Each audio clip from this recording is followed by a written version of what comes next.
பிரதோஷம் என்பது வெறும் வழிபாடு மட்டுமல்ல, அது ஒரு மகா தியாகத்தின் அடையாளம். இன்றும் பிரதோஷ நாட்களில் கூட்டம் கூட்டமாக மக்கள் சிவன் கோவிலுக்கு செல்கிறார்கள். ஆனால் அந்த நாள் ஏன் இவ்வளவு சிறப்பாக கொண்டாடப்படுகிறது? அந்த பிரம்மாண்ட வரலாற்றை பற்றி தான் இந்த வீடியோவில் தெரிந்து கொள்ள போகின்றோம். வாங்க வீடியோக்குள்ள போகலாம்.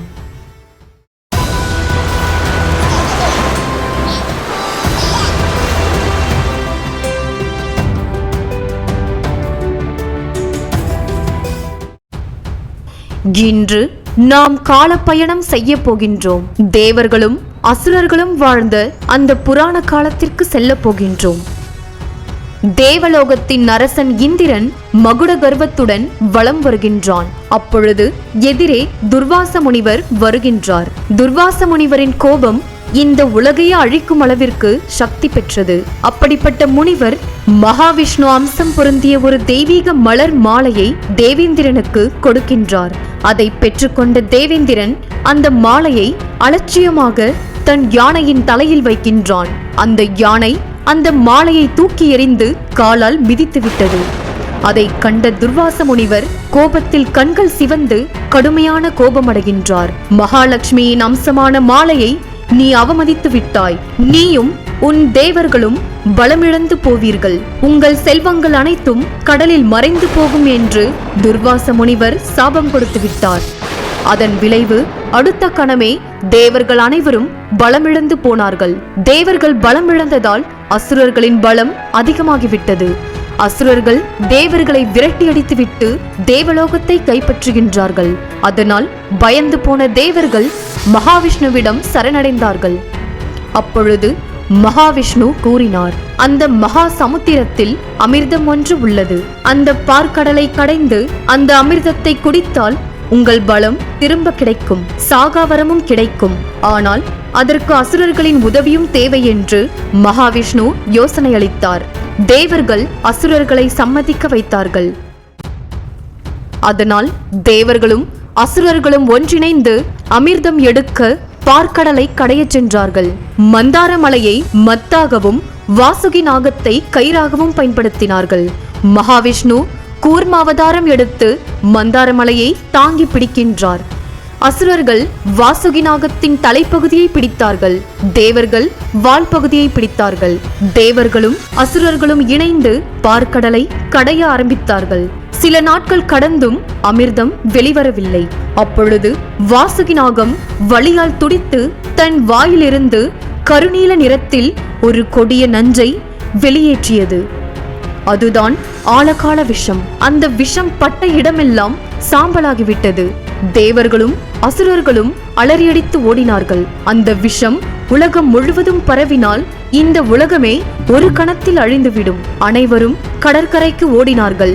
அப்பொழுது அவர்கள் ஒரு தவறு செய்ததை உணர்ந்தார்கள். பார்க்கடலை கடையும் முன் சிவபெருமானை அவர்கள் நினைக்கவே இல்லை. அதனால் தேவர்களும் அசுரர்களும் சிவபெருமானை வேண்டினார்கள். ஆழகால விஷம் என்பது சிவபெருமானையே அழிக்கக்கூடிய ஒரு கொடிய நஞ்சு. ஆனால் உலகத்தை காப்பாற்ற ஆதிசிவன் முன்வந்தார். அவர் விஸ்வரூபம் எடுத்து அந்த ஆழகால விஷத்தை ஒரே இடத்தில் திரட்டி ஒரு கணமும் யோசிக்காமல் அந்த நஞ்சை அருந்தினார். அந்த கணம் ஈசனின் உயிரே போகும் அளவிற்கு அந்த விஷம் கொடியதாக இருந்தது. அனைத்து தேவர்களும் நந்தியும் ஈசனை பார்த்து கண்கலங்கி நின்றார்கள். அப்பொழுது சிவபெருமானை காப்பாற்ற ஒரு மகா சக்தி அங்கு ஓடி வந்தாள். அவள்தான் அன்னை பார்வதி தேவியின் அம்சமான மகா காளி தேவி. அவர் சிவபெருமானின் கழுத்தில் கை வைத்து அந்த விஷம் உடலுக்குள் இறங்காமல் அவரின் தொண்டையிலேயே நிறுத்திவிட்டார். அதனால்தான் சிவபெருமானின் தொண்டை நீல நிறமாக மாறியது. அதன் பின்னர் அவர் திருநீலகண்டன் என்று அழைக்கப்பட்டார். தேவர்களும் அசுரர்களும் சிவபெருமானை வணங்கினார்கள். தன் ஈசன் நலமாக இருந்ததால் நந்தி தேவர் பேரானந்தம் கொண்டார். அப்பொழுது திருநீலகண்டன் நந்தி தேவனின் கொம்புகளுக்கு நடுவே நின்று ஆனந்த தாண்டவம் ஆடினார். அந்த தாண்டவம் ஆடிய அந்த நேரமே பிரதோஷ காலம். அந்த நாளிலிருந்துதான் ஒவ்வொரு திரியோதசி திதியிலும் மாலை 4:30 மணி முதல் 6 மணி வரை நந்தியின் கொம்புகளுக்கிடையே சிவபெருமானை தரிசிப்பது மிக பெரிய புண்ணியம் என்று கூறப்படுகின்றது. அதனால்தான் பிரதோஷ நாட்களில் நந்தி தேவனுக்கு சிறப்பாக பூஜை செய்யப்படுகிறது. ஏனெனில் நந்தியின் கொம்புகளுக்கிடையே நாம் சிவபெருமானை தரிசிக்கலாம். பிறகு சிவபெருமான் தேவர்களுக்கும் அசுரர்களுக்கும் மீண்டும் பார்க்கடலை கடைய உத்தரவிட்டார். தேவர்களும் அசுரர்களும் மீண்டும் பார்க்கடலை கடைந்தார்கள். அப்பொழுது ஒவ்வொன்றாக பல பொருட்கள் வெளிவந்தது. காமதேனு, 7 தலை கொண்ட வெள்ளை நிற பறக்கும் குதிரை, ஐராவதம், கௌஸ்துபமணி, மகாலட்சுமி, தேவலோக அழகிகள் என்று இப்படி ஒன்றன் பின் ஒன்றாக வெளிவந்தார்கள். அவற்றை தேவர்களும் அசுரர்களும் மாறி மாறி எடுத்துக்கொண்டார்கள். மகாலட்சுமி நாராயணரிடம் சென்றார். இறுதியாக மருத்துவத்தின் கடவுளான தன்வந்திரி பகவான் தன் கையில் அமிர்த கலசத்துடன் தோன்றினார். அமிர்த கலசம் கிடைத்ததும் அசுரர்கள் அதை எடுத்துக்கொண்டு ஒளிந்து கொண்டார்கள். அப்பொழுது மகாவிஷ்ணு மோகினி அவதாரம் எடுத்து அசுரர்களை மயக்கி அமிர்தத்தை எடுத்து வந்து தேவர்களுக்கு மட்டும் வழங்கினார். அசுரர்களின் தலைவன் சுக்கிராச்சாரியருக்கு மட்டுமே அமிர்தத்தை மகாவிஷ்ணு வழங்கினார்.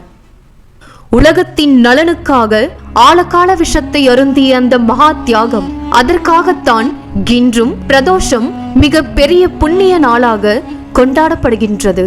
அன்று நந்தியின் கொம்புகளுக்கிடையே சிவபெருமானை தரிசித்தால் நம் வினைகள் நீங்கும் என்று பிரதோஷ நாட்களில் மக்கள் கூட்டம் கூட்டமாக சிவபெருமானை தரிசிக்க செல்கின்றார்கள். ஈசனின் அந்த மகா தியாகத்தை பிரதோஷ நாள் நினைவுபடுத்துகின்றது. இது போன்ற வரலாற்று புராண கதைகளை தொடர்ந்து பார்க்க நம்ம தமிழச்சி கதைக்களம் சேனலை ஃபாலோ பண்ணுங்க, சப்ஸ்கிரைப் பண்ணுங்க. அப்போதான் நம்ம சேனலோட வீடியோ உங்களுக்கு அடுத்தடுத்து வரும். நன்றி.